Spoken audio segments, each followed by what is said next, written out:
हरे कृष्ण। हरे कृष्ण।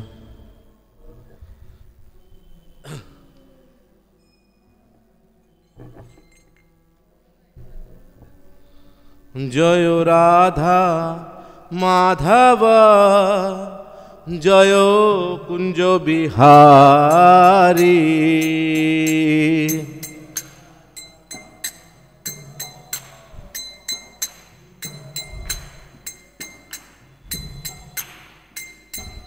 जय गोपी जन वल्लभ जय गिरिवर धारी।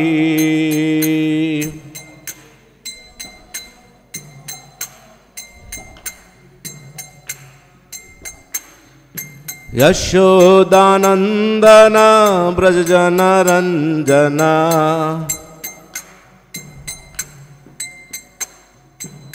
यशोदानंदन ब्रज जन रंजना।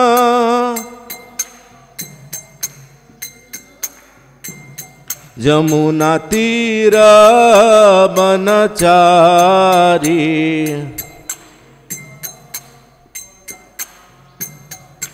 जय राधा माधव जय कुंज बिहारी।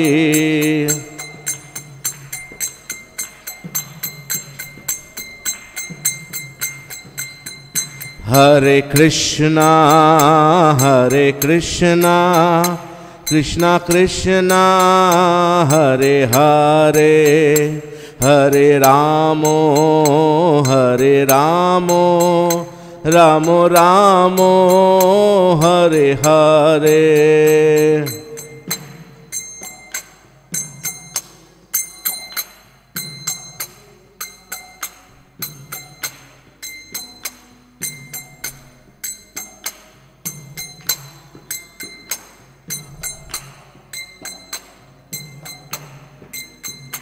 हरे कृष्णा कृष्णा कृष्णा हरे हरे हरे रामो रामो रामो हरे हरे।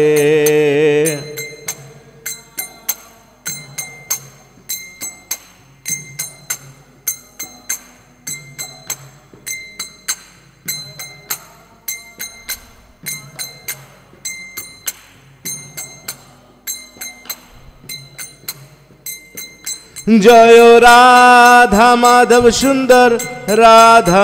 सुंदर श्री राधे।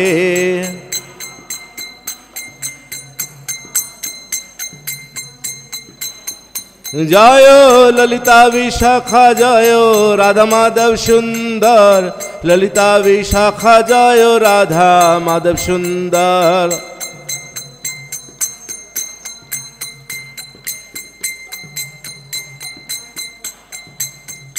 जय पंचतत्व जय पंचतत्व जय गौर निताय।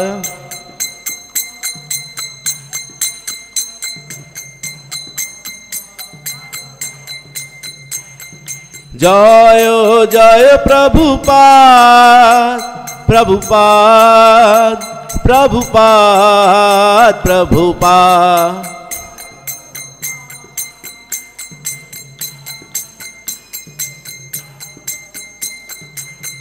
निताय गौर हरि बोल हरि बोल हरि बोल। निताय गौर हरि बोल।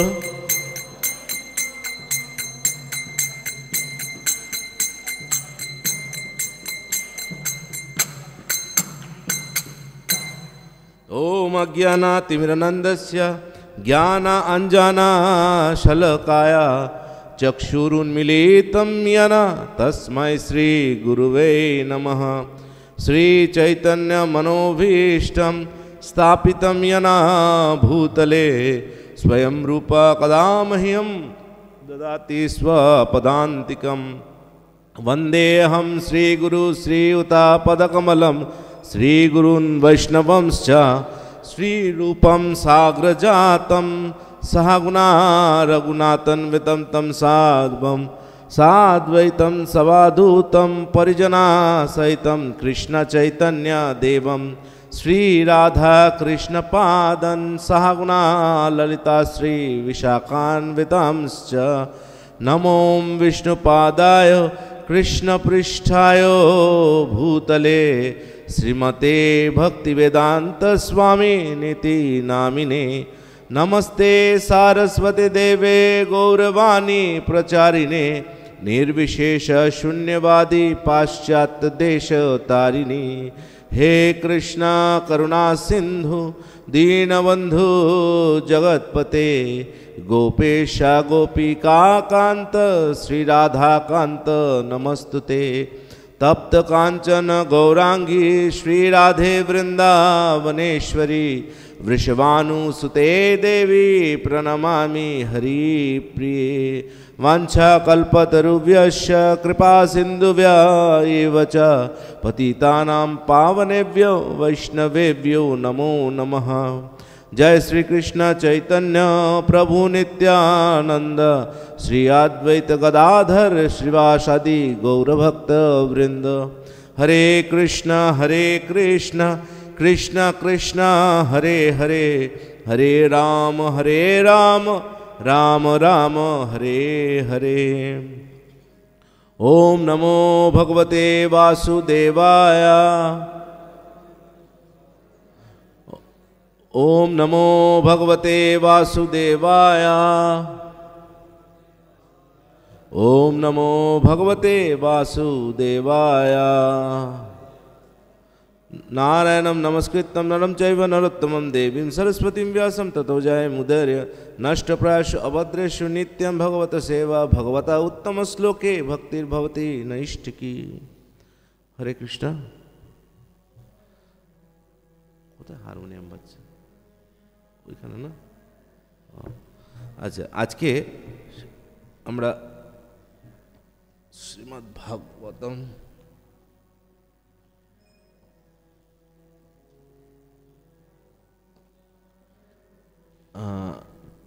श्रीमद्भागवतम अध्याय प्रथम स्कंदेर 19 नम्बर अध्याय 19 नम्बर श्लोक बा अध्याय नाम सुखदेव गोस्वामीर आविर्भाव। श्लोक महर्षायो वै समुपगताये प्रशस्य साधु इति अनुमोदामना उच्च प्रजानुग्रहशीला सारा यादुत्तमा श्लोका गुणा अभिरूपम महर्षाय भय समुपागताये प्रशस्य साधु इति अनुमोदामना उच्च प्रजानुग्रहशीला सारा यादुत्तमा श्लोका गुणो अभिरूपम महर्षायो वै समुपागताये प्रशस्य साधु इति अनुमोदामना उच्च प्रजानुग्रहशीला सारा यादुत्तमा श्लोका गुणा अभिरूपम।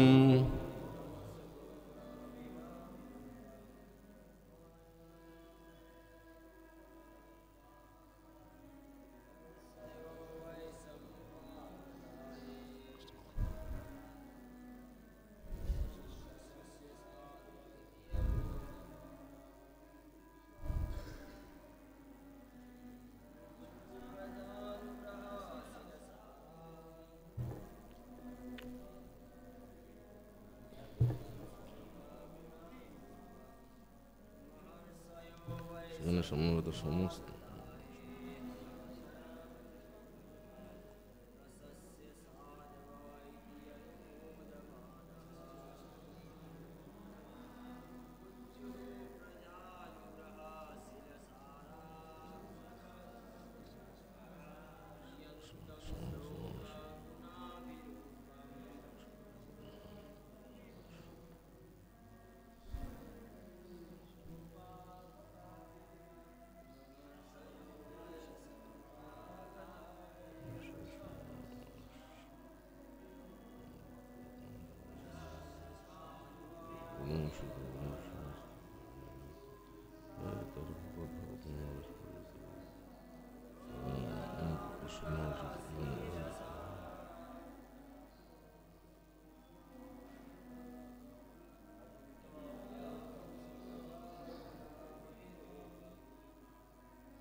ওকে, হরে কৃষ্ণ।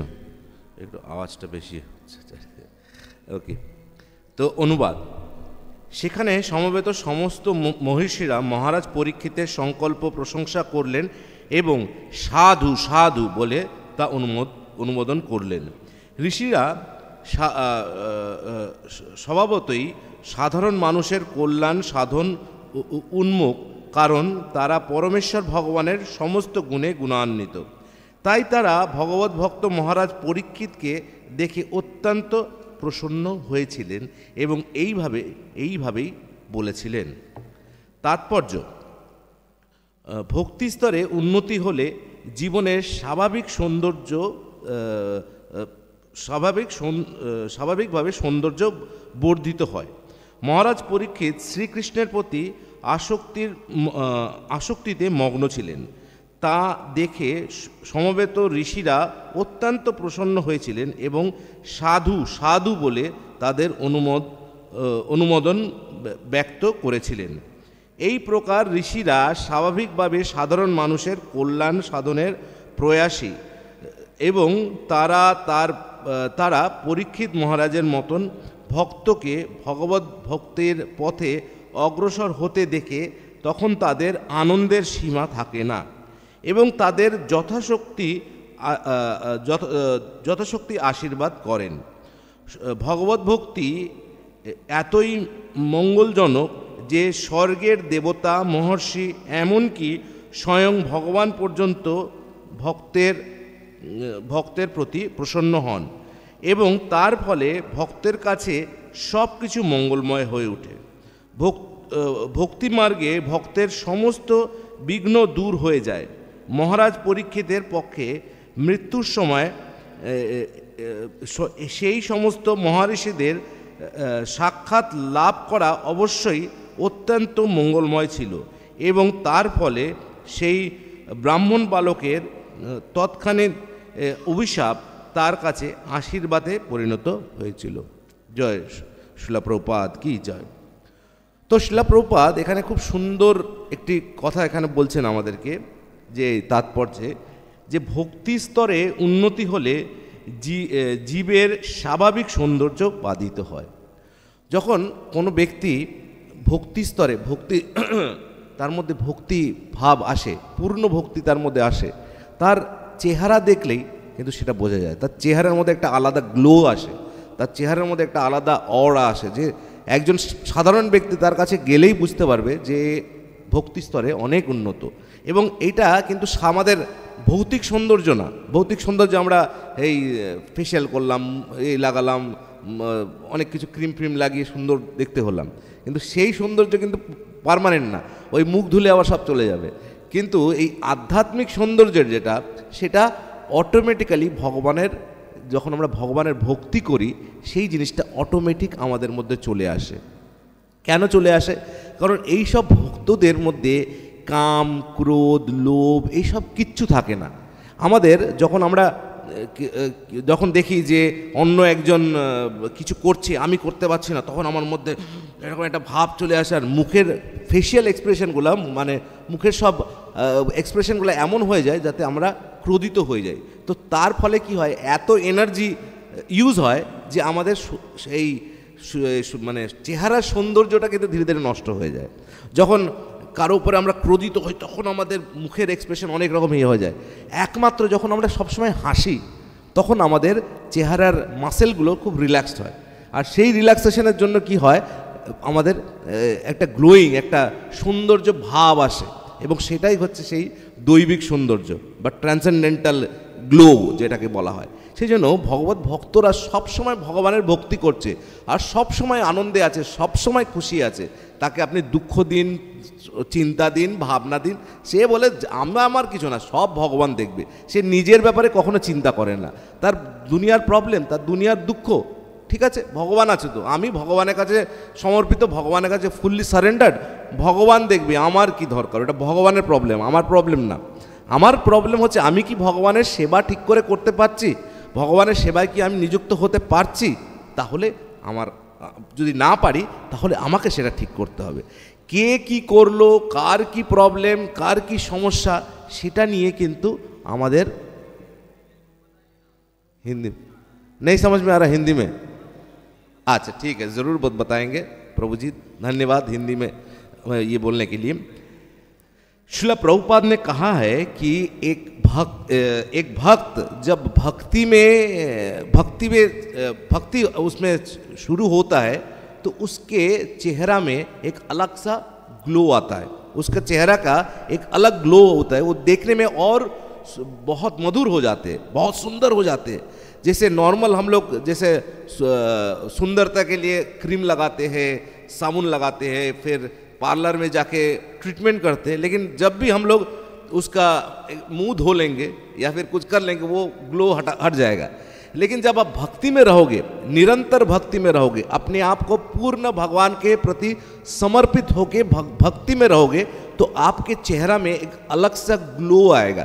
ये हम लोग देख पाएंगे, कोई भी महापुरुष को जब हम लोग देखेंगे सामने से, हमें एक भक्ति जैसा आ जाएगा। क्यों? क्योंकि हमें लगता है कि उसके मुंह, उसके चेहरा में एक अलग सा ग्लो है, एक अलग ऑरा है। क्यों वो होता है? वो इसलिए होता है कि बेसिकली जब एक भक्त जब पूर्णता से भक्ति में मलिन होता है तो वो पूर्णता भगवान के प्रति समर्पित हो जाते हैं। और जब भगवान के प्रति समर्पित हो जाते हैं तो उनके लिए दुख, फिर जेलसी, फिर क्रोध, काम, ये सब कुछ नहीं होता है। और हमारा जितना भी ये शारीरिक विकार होता है, ये किस लिए, ये जब हम क्रोधित होते हैं तब किसी के ऊपर क्रोधित होते हैं, हमारा फेशियल मसल जो है वो रिलैक्स नहीं रहता है, तो उसके कारण हम लोग देखने में कुछ खराब हो जाते हैं। और फिर ऐसे ही जो भी जब काम भाव आता है, क्रोध भाव आता है, फिर लोभ होता है, तो हमारे एक्सप्रेशन से हमें पता चलता है ये क्या होता है। लेकिन जब हम लोग पूर्णता से भगवत भक्ति में मलिन है तो क्या होता है, तो हम लोग, हमारा जो ग्लो निकलना शुरू होता है। तो श्रील प्रभुपाद ने वही कहा है। और श्रील प्रभुपाद, और यहाँ पे कहा जा रहा है कि महाराज परीक्षित जो है वो जो जब उनको अभिशाप मिला कि अगले 7 दिन में उनका मृत्यु होगा, तो उन्होंने क्या किया, उन्होंने अपना आहार निद्रा सब त्याग के वो यमुना के तट पर बैठ गए और अपने मृत्यु का वेट करने लगा। और जब मृत्यु का वेट करने लगा तब उनको सुखदेव गोस्वामी जी जो है भागवत कथा सुनाने लगे। और ये सुनने के लिए, और ये जो उन्होंने डिसीजन लिया ये सही है कि नहीं, इसको पूछने के लिए उन्होंने जितना समय वेद में जितना भी उनके सामने साधुगण आए थे, महर्षिगण आए थे, उन सब से उन्होंने पूछा कि क्या मैं ये सही डिसीजन ले रहा हूँ। तब सब ऋषियों ने कहा साधु साधु साधु, मतलब आप एकदम सही डिसीजन लिए हो आप, क्योंकि आप भगवत भक्त हो, कृष्ण भक्त हो। और हमारा सबसे उच्चतम चीज क्या है, हम लोग मृत्यु को कैसे एक्सेप्ट करें। हमारे आचार्य श्रील प्रभुपाद कहते हैं कि साधन करो भजन करो मोरते जान ले है। आप कितना भी साधन कर लो, आप कितना भी भजन कर लो, आप अगर ये टेक्निक नहीं जानते हो कैसे हमें मृत्यु को एक्सेप्ट करना है, तो आपका कोई फायदा नहीं, तो कोई फायदा नहीं। मृत्यु हमारा सबसे बड़ा परीक्षा है, और उस परीक्षा में उत्तीर्ण होने के लिए, पास होने के लिए हमें क्या होना चाहिए, हमें वो चीज़ जानना है कि कैसे हमें मृत्यु को ग्रहण करना चाहिए। तो भगवत गीता में भगवान कहते हैं कि अंत काले च मामेवा स्मरण मुक्त कलेवरम, कि मृत्यु के समय तुम मुझे स्मरण करो तो तुम जन्म मृत्यु का इस साइकिल से निकल के मेरे पास आ जाओगे। तो वो करने के लिए क्या करना पड़ेगा, तो मृत्यु के समय हमें भगवान को स्मरण करना पड़ेगा। और वो स्मरण करने का जितना भी पद्धति है, सिस्टम है, वो पूरा का पूरा परीक्षित महाराज ने यहाँ पे लागू कर दिया। उन्होंने वहाँ पे भक्ति भाव में यमुना के तट पे बैठ गए, और किस मुंह में किस तरफ बैठा है, उत्तर के तरफ बैठ के कुश आसन में, और कुश आसन का जो रूट्स है वो उत्तर के तरफ है, और वो बहुत ही शुभ होता है। और जब ये शुभ होता है और भगवान का ध्यान करने लगे और भगवत कथा सुनने लगे और उनको देखने के लिए सब ऋषिगण आ गए, चारों तरफ से ऋषिगण आ गए, और सिर्फ ऋषिगण ही नहीं, स्वयं देवतागण भी ऊपर से पुष्प का बारिश करने लगे। और ये उन्होंने और बाकी सब साधु ने इसका कमेंट दिया कि ये साधु साधु साधु, ये बहुत आप सही कर रहे हो, और यही है आज का ये तात्पर्य। एनीवेज, आज जो है, आज एक विशेष दिन है, आज है पुष्य अभिषेक।